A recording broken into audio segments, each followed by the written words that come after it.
Evangelho de Lucas, capítulo 2, verso 6 e o verso 7. Enquanto estavam lá, chegou o tempo de nascer o bebê. E ela deu à luz o seu primogênito, envolveu em panos e colocou numa manjedoura, porque não havia lugar para eles na hospedaria. Querido Deus e Pai, quero pedir que o Senhor continue fazendo com que a palavra do Senhor possa, meu Deus, nos ensinar, nos repreender, nos corrigir e nos educar, como o Senhor tem feito constantemente. Que o Senhor faça nessa noite também, em nome de Jesus. Amém. A igreja pode se assentar. O título da minha reflexão hoje é a celebração do Natal.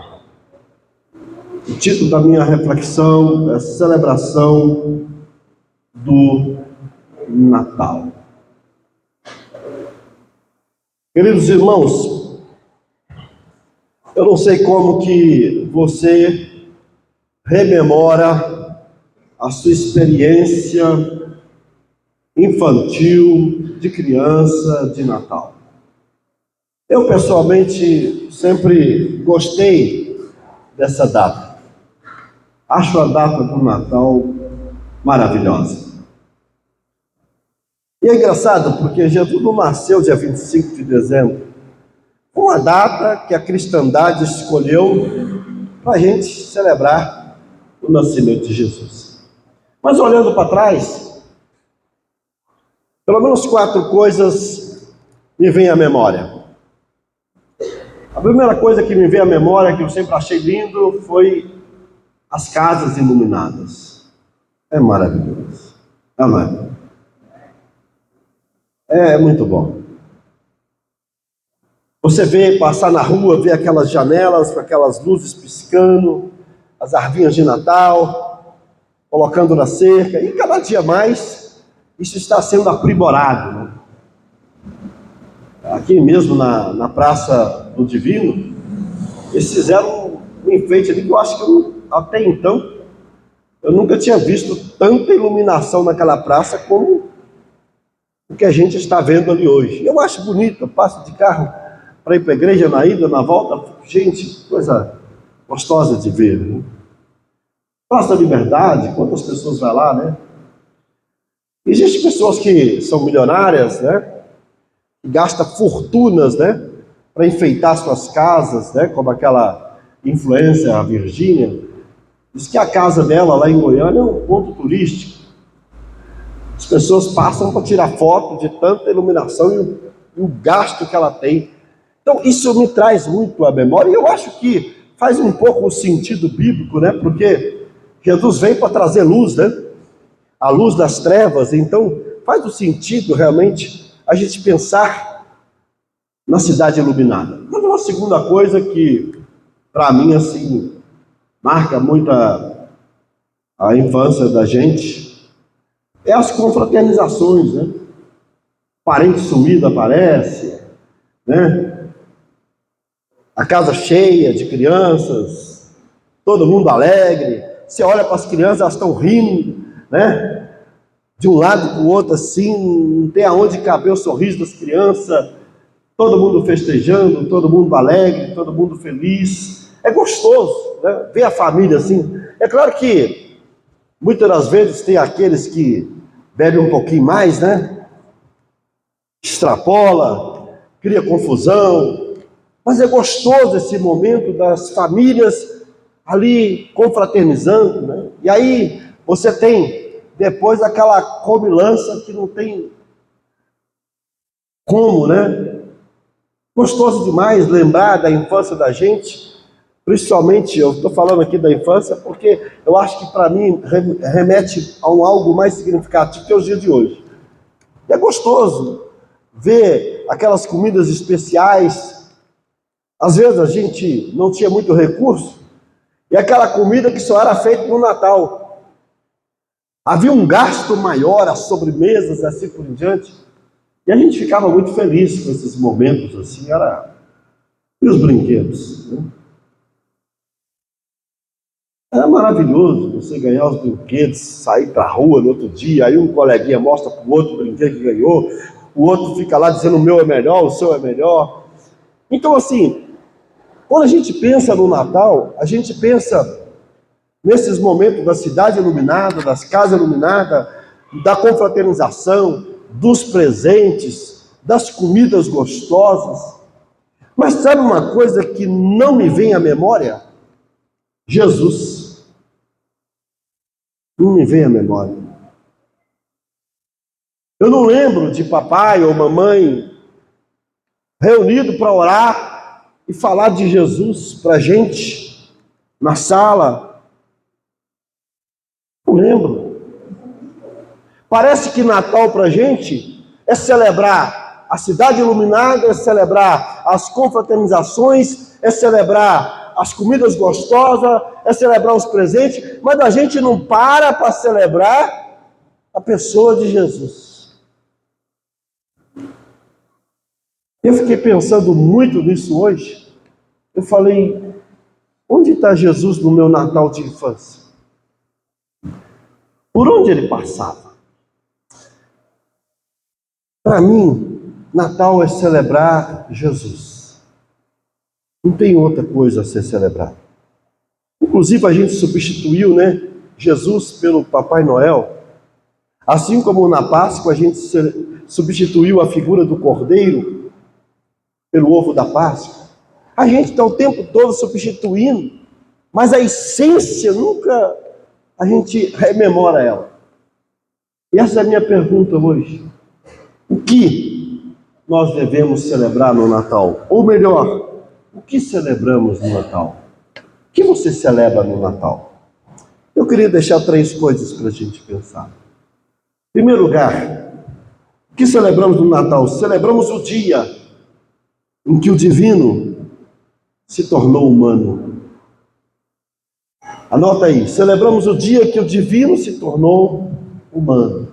É isso que nós estamos celebrando no Natal. E é interessante porque, voltando à minha infância, eu gostava dessas figuras de semideus. Quem não gosta, né?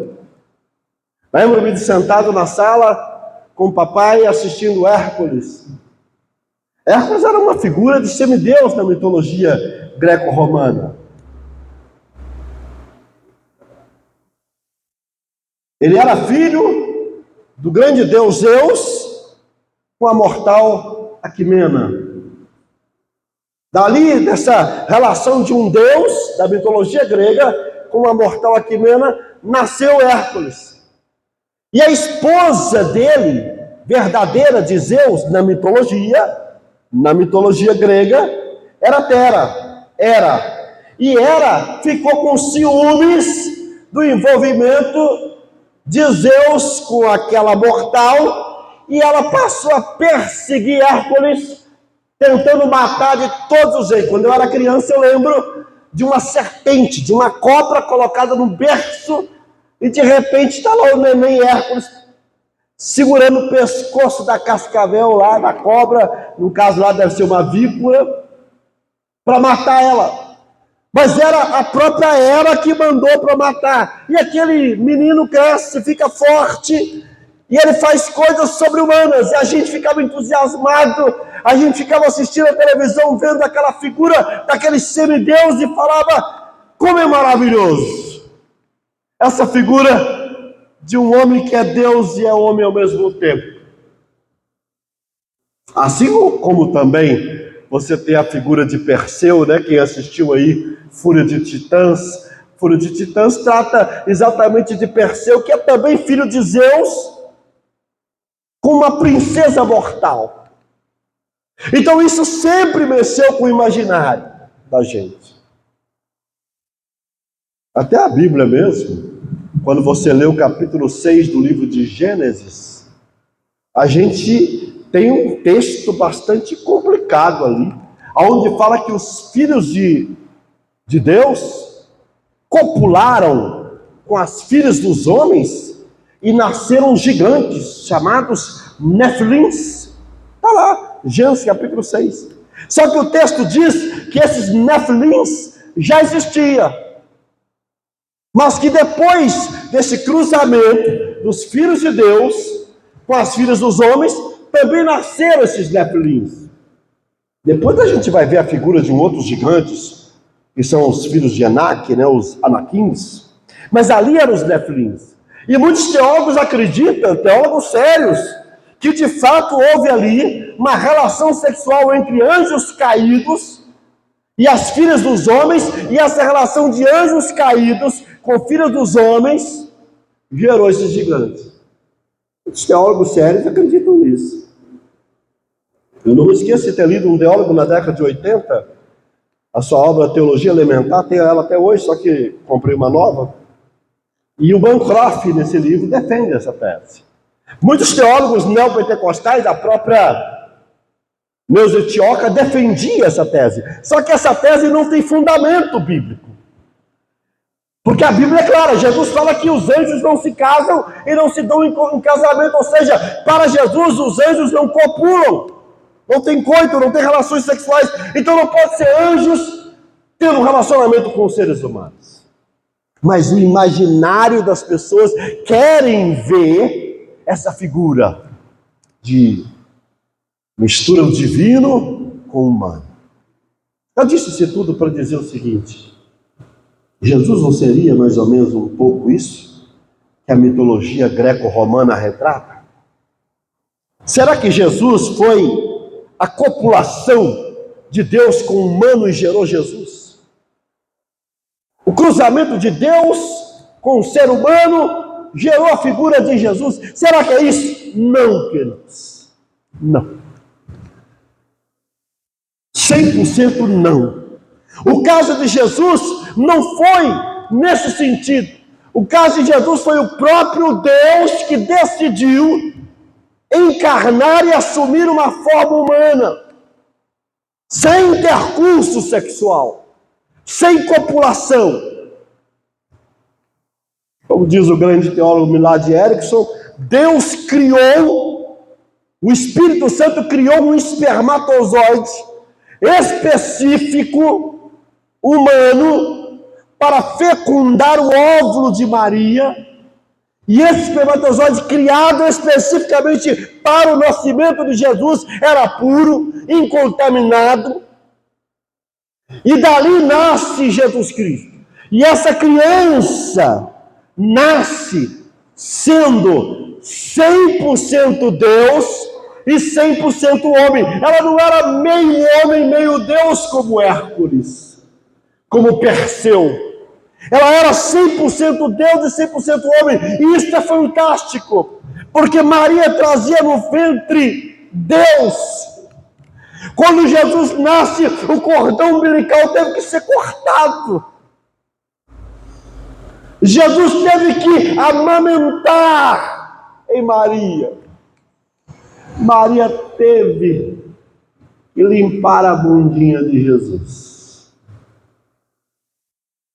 Jesus engatinhou. Porque se nós pensamos na figura do semideus Hércules, talvez a gente pense que essa criança já saiu do ventre de Maria andando, conversando e falando. Não, ele passou por todo o processo natural do ser humano. Cresceu, desenvolveu. Lucas fala que ele cresceu em estatura, cresceu espiritualmente e cresceu diante dos homens. Ou seja, o divino assume uma forma humana para viver entre nós, para agir no nosso meio. É Deus. Ele não é menos Deus. Não é mais Deus e menos homens, nem mais homens e menos Deus. Ele é 100% Deus e 100% homem. Os teólogos piram com isso. Na época de Joãozinho, havia um camarada que se levantou lá chamado Cerinto. E Cerinto já começava a questionar se de fato Jesus Cristo era homem. Já na época de Joãozinho, Joãozinho vai combater esse tal de Cerinto na sua primeira carta. Porque é impossível. Como que é possível Deus ter uma forma humana. Então houve muita discussão, mas o que nós vemos no Natal é que Deus se fez homem. É lindo a gente pensar no menino Jesus. Mas nós não celebramos o menino Jesus, porque o menino ficou adolescente, jovem, adulto. E por seus próprios pés foi até o Jordão. Se batizou, viveu, morreu e ressuscitou. Que nós celebramos o Natal. Nós celebramos o dia que o divino decidiu virar homem. Eu gosto do que João vai falar no Evangelho. O verbo se fez carne. Habitou, a palavra grega ali é tabernáculo. Ele tabernaculou entre nós. E vimos a sua glória como a glória de Deus. Ele veio habitar.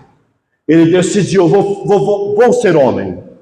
E por que ele veio ser homem? Porque era impossível que nós, por nós mesmos, conseguíssemos nos salvar.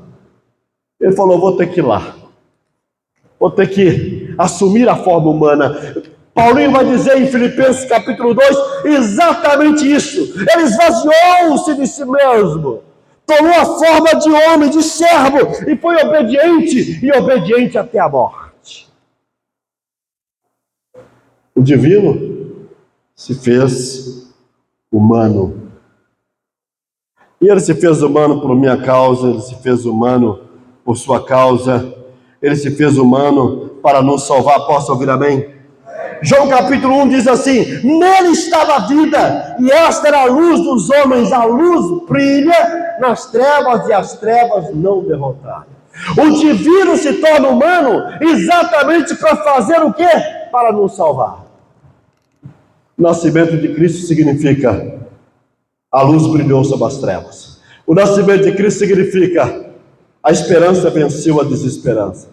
O nascimento de Cristo significa a vida venceu a morte. O nascimento de Cristo significa a redenção venceu o pecado. O nascimento de Cristo significa há uma nova oportunidade para todos nós. O nascimento de Cristo significa que Deus quebrou a barreira que existia entre nós e o Pai, e Ele fez com que a partir de agora todos, como disse o autor aos Hebreus, pelo sangue de Cristo, tivéssemos ousadia para entrar nos santos dos santos. Posso ouvir amém? Tem uma salva de palmas para o Senhor.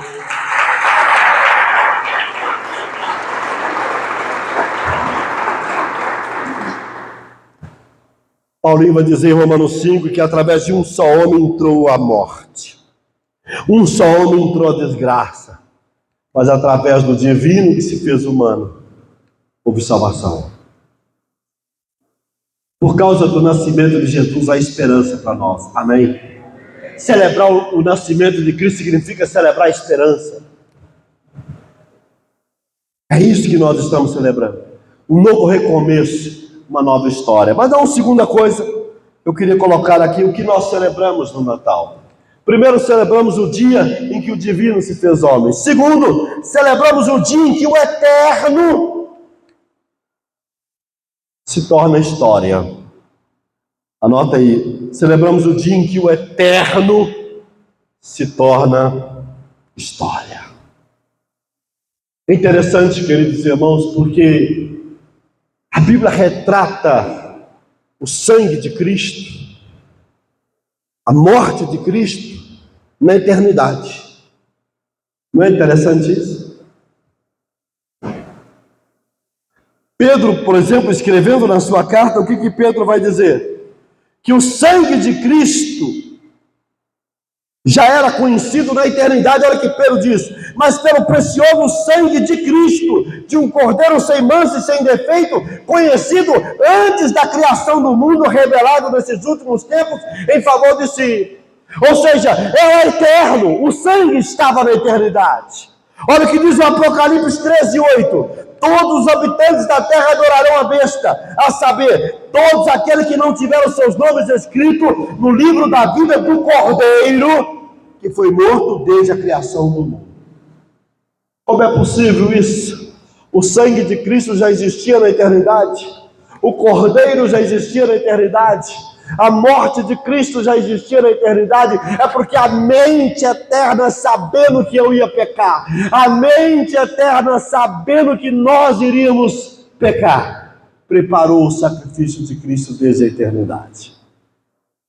Preparou a obra de Cristo desde a eternidade. Ou seja, aquilo que era eterno precisa virar história. E não é isso que está lá em Gálatas capítulo 4, verso 4?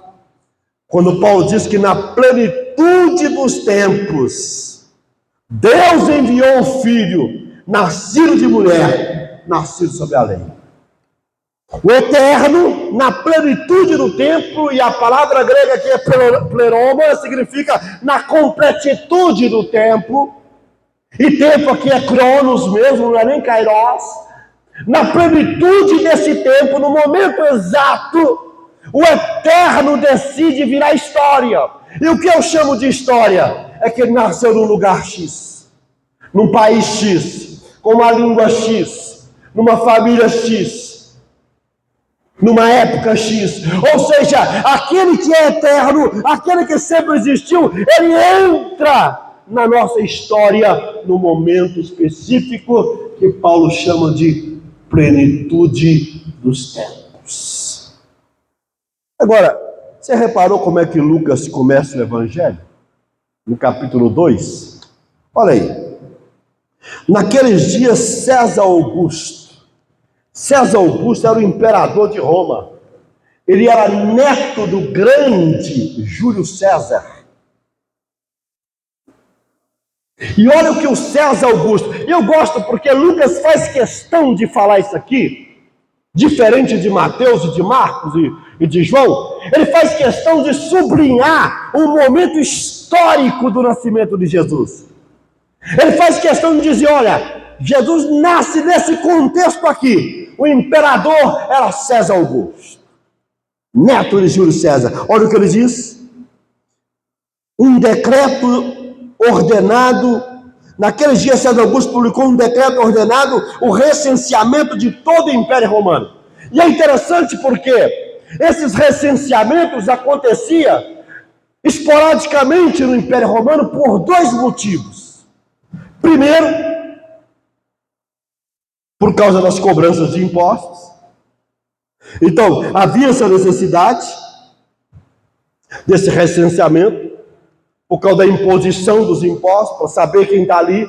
E segundo, para verificar quem estaria apto a ser um soldado no serviço militar obrigatório. Então, eles estavam o tempo todo fazendo esse recenseamento. E por causa desse recenseamento, José faz o quê? E Maria vão para Belém. E ao ir para Belém, o que acontece? Se cumpre a profecia de Miqueias. E qual era a profecia de Miqueias? Em Belém nasceria Jesus. Quem era o imperador? César Augusto. Quem estava no controle da história? O pai. César só faz o recenseamento. Ele está dando dados históricos. César faz o recenseamento. César movimenta o império. César movimenta a história. Mas não é César, é a mão de Deus que está agindo por meio do imperador para que o recenseamento acontecesse e para que José pegasse Maria e fosse para Belém, porque seria ali que nasceria o Filho de Deus. Ou seja, o eterno se faz história na hora que Deus disse, é agora. O eterno se faz história na hora que Deus diz, o mundo está pronto, o mundo está preparado, as coisas estão prontinhas, ele tem que nascer agora. Agora que interessante. 3 grandes culturas dominavam a época que Jesus nasceu. A cultura hebraica, a cultura grega e a cultura romana. Cultura hebraica, a religião. Jesus precisava nascer naquele momento, e a religião naquela época estava no auge de florescimento. Havia a seita dos fariseus, fundamentalistas, ortodoxos, mas que era indiferente aos pobres, explorava as viúvas, fechava para o estrangeiro, não dialogava com as pessoas estrangeiras, nem com o samaritano. Do outro lado havia os saduceus, uma seita liberal, que não acreditava em anjo. Saduceu não acreditava na ressurreição.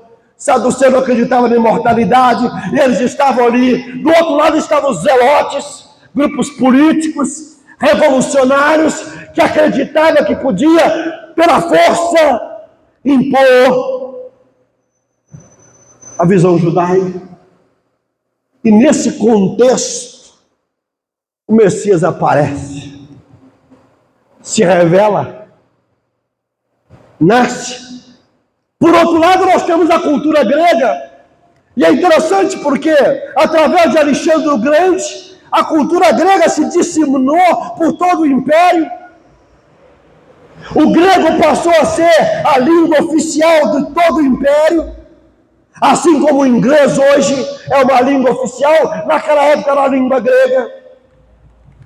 Isso facilitaria a pregação do Evangelho. Tanto é que o Novo Testamento não foi escrito em hebraico, o Novo Testamento não foi escrito em aramaico, o Novo Testamento foi escrito em grego, embora exista alguns estudiosos que acreditam que existiu uma primeira versão de Mateus em hebraico, e que depois essa versão sumiu e eles transcreveram para o grego, mas isso não se comprova.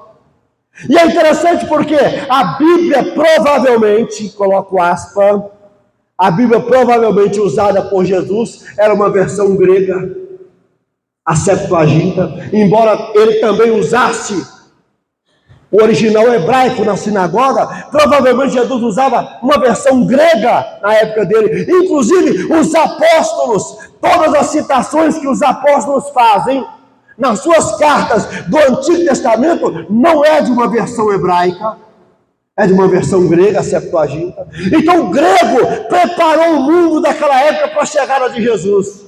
Ele ia facilitar a evangelização, ele ia facilitar a pregação. Por isso o Novo Testamento foi escrito em grego e não em hebraico, não em aramaico. E tem gente aí falando que no milênio nós vamos falar hebraico. Eu não sei onde que tiraram um trem desse. Eu tive um professor de hebraico que falou assim: nós temos que aprender hebraico porque no milênio nós vamos falar hebraico. Eu falei: o que é isso, irmão? Milênio eu vou falar hebraico não. Milênio nós vamos falar a língua dos anjos, a língua do Senhor, o que Ele quer para nós. Mas é uma terceira cultura que foi a romana. O Império Romano, o que o Império Romano fez? O Império Romano cresceu muito. O que o Império fez? Começou a abrir rua, estrada, tudo é quanto é lugar. Foi abrindo estrada, abrindo estrada, abrindo estrada. Isso facilitou as viagens missionárias de Paulo. Isso facilitou o trânsito do Evangelho. Percebe a plenitude dos tempos no momento exato. Quando o imperador decreta o recenseamento, o mundo estava preparado para o nascimento de Jesus, a religião estava preparada, porque Jesus precisava vir para desmascarar o farisaísmo. A língua grega estava preparada, porque seria a língua que comunicaria o Evangelho a todas as nações. E até hoje eu dependo do grego para entender o Novo Testamento. E o Império Romano abriu ruas, abriu estradas, abriu portos, abriu formas. E Jesus chega nesse momento, o Eterno disse: agora é a hora de fazer história. Agora é a hora da história conhecer Jesus. Naquele momento, a história presenciou o Filho de Deus. Naquela hora a história presenciou. O imperador não sabia, Herodes não sabia. E aqui ele fala que ele nasce, olha aqui, Quirino era governador da Síria. Ele não só cita quem era o imperador, mas ele cita quem era o governador da Síria. Ele faz questão de dizer, mostrar os dados históricos. Jesus nasceu nesse momento. Jesus não é um mito. Jesus não é invenção. C.S. Lewis, no seu livro Cristianismo Puro e Simples, fala do seu trilema ético, onde ele fala no livro dele sobre ou Jesus era um mentiroso, ou era um lunático, ou era Deus. Um mentiroso, falando para todo mundo mentiras, quando na verdade não era nada daquilo. Um lunático, porque ele acreditou que era o Filho de Deus, mas não era. Um louco. Aí C.S. Lewis diz, ou então ele era Deus. Leia Cristianismo Puro e Simples de C.S. Lewis, muito bom livro. Jesus se fez história. Nasceu da Virgem Maria. Cresceu, comeu, mamou, chorou, brincou, aprendeu a Bíblia. Aos 12 anos estava na sinagoga discutindo com os mestres da lei. A Bíblia silencia sobre a vida pré-ministerial de Jesus. Tinha irmãos que tinham inveja dele, como tinham de José do Egito. Tinha ciúme dele, como tinha de José do Egito. Tanto é que no capítulo 7 de João, os irmãos dele viram para eles: vai lá para Jerusalém e mostra seus poderes. Os irmãos não acreditavam nele. Mas ele fez história. Se Jesus não fosse histórico, nós estávamos aqui acreditando numa mentira. Jesus não é um mito como Hércules, como Perseu. Jesus é o Filho de Deus. Deixa eu falar uma coisa para você. Depois que o Filho de Deus, o Eterno, se fez história, ele ficou, a palavra que eu vou falar é feia, tá, gente? Mas entenda o sentido. Preso ao corpo humano. Porque agora Jesus tem corpo humano. É por isso que Joãozinho diz que quando ele se manifestar, seremos como ele.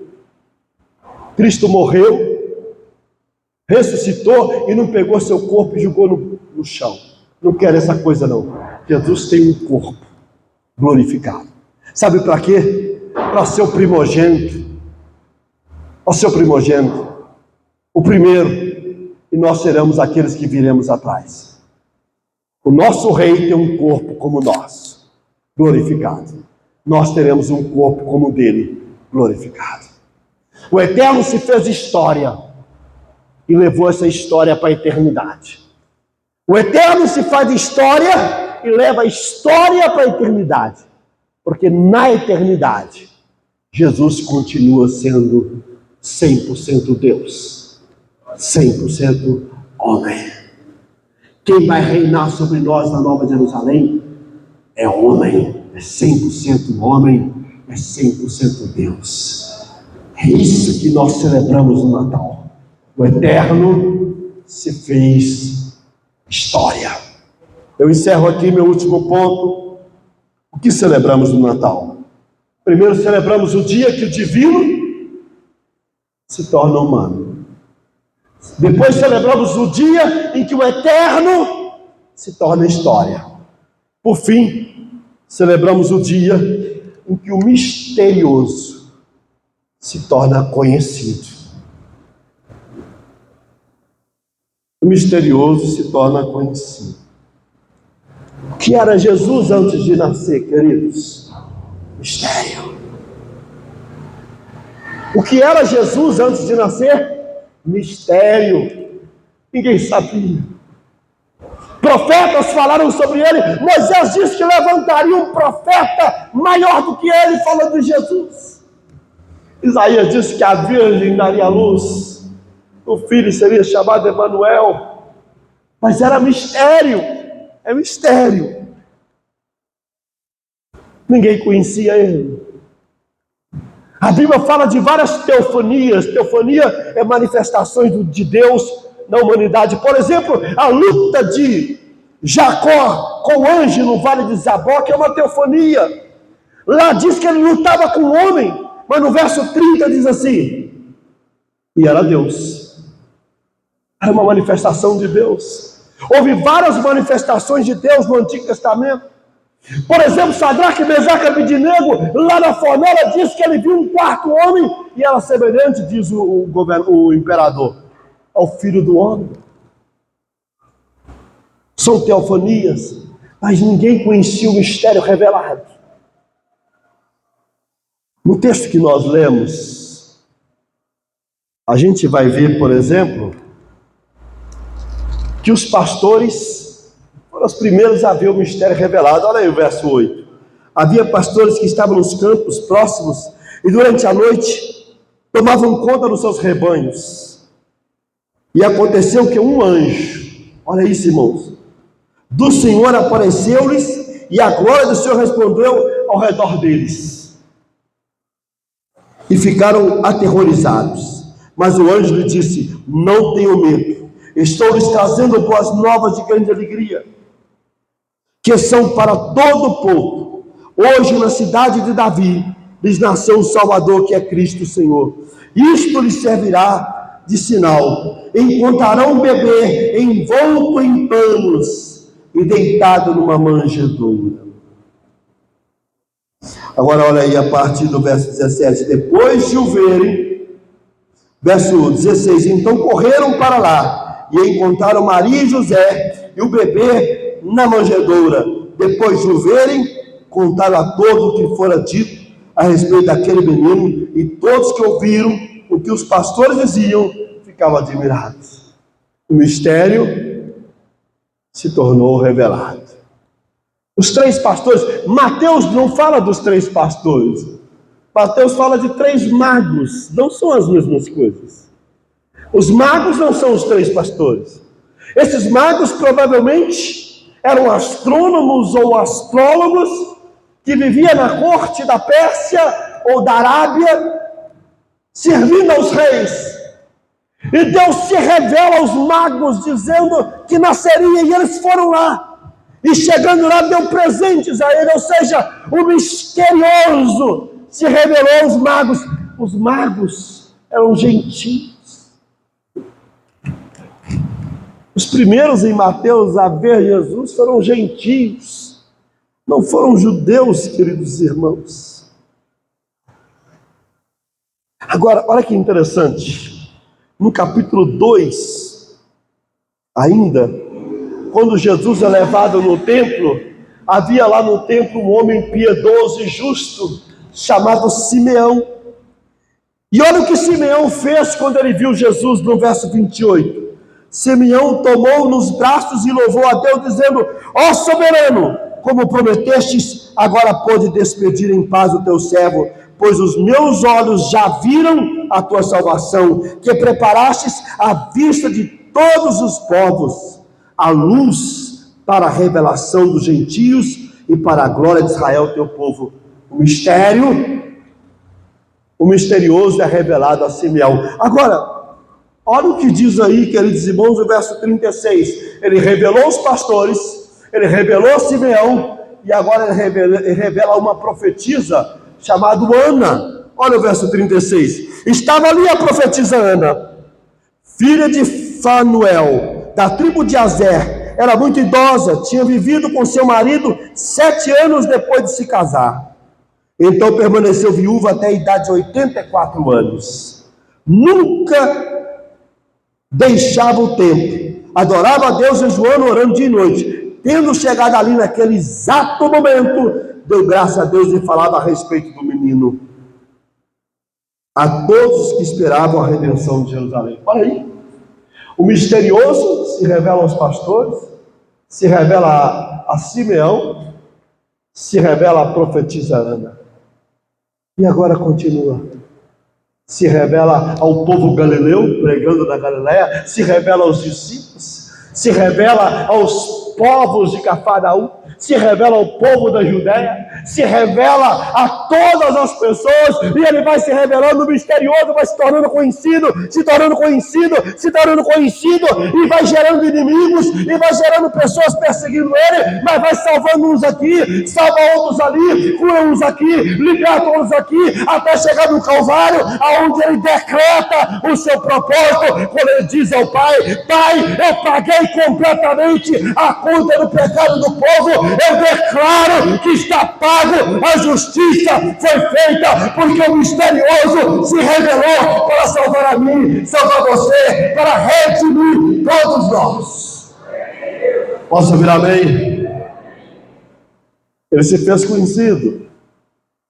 Paulinho vai dizer lá em Colossenses, capítulo 1, verso 27, que o mistério, olha o que diz Paulinho 1, 27, a ele quis Deus dar a conhecer entre os gentios a gloriosa riqueza desse mistério, que é Cristo em vocês, a esperança da glória. O mistério é Cristo em vocês. Sabe o que é o mistério? É Cristo em nós. Paulo diz no capítulo 1 de Efésios que o mistério é a vontade soberana de Deus. No capítulo 3 de Efésios, Paulo diz que o mistério é Deus unindo gregos e gentios, gregos e judeus para salvar a todos. O mistério agora é conhecido. Para as religiões de mistério da época de Paulo, mistério é algo que não é acessível, é desconhecido. Para Paulo, mistério é aquilo que foi revelado. O que nós celebramos no Natal? Celebramos o misterioso que foi revelado. Sabe por que Jesus foi revelado? Por sua causa. Olha a palavra de Simeão. A palavra de Simeão é linda. No verso 31 do capítulo 2. Que preparaste a vista de todos os povos luz para a revelação aos gentios e para a glória de Israel, seu povo. O mistério é a luz de Deus que ilumina seu caminho. Natal é gostoso. Momento de comer comidas diferentes. Momento de ver a cidade bonita, as casas iluminadas, de confraternização. Mas Natal é o momento em que nós celebramos o misterioso que se fez revelado. Ele se revelou para ser o seu Salvador. Ele não quis ficar escondido. Ele não quis ficar oculto. Ele quis se revelar.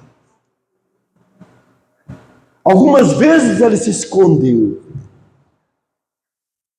por uma questão estratégica. Mas na hora certa, quando Judas chega para dar o beijo da traição, ele falou: a minha hora chegou. Agora o mundo vai saber por que eu vim. Eu não vim a passeio. Eu não vim para que a humanidade criasse festas bonitas de Natal. Eu não vim para que fizessem comidas gostosas.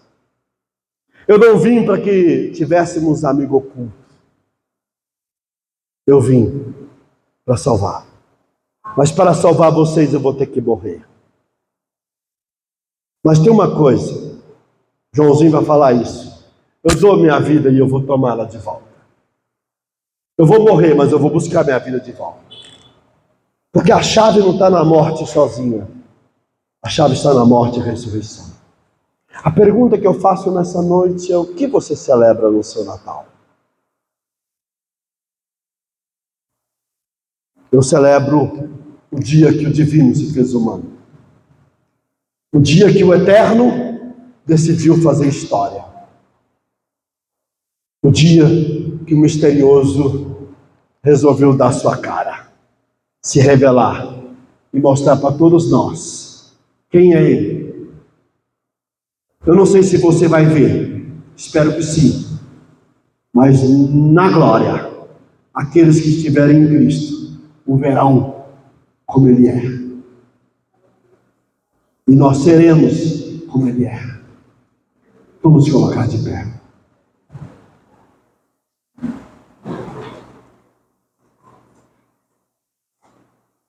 Feche os teus olhos.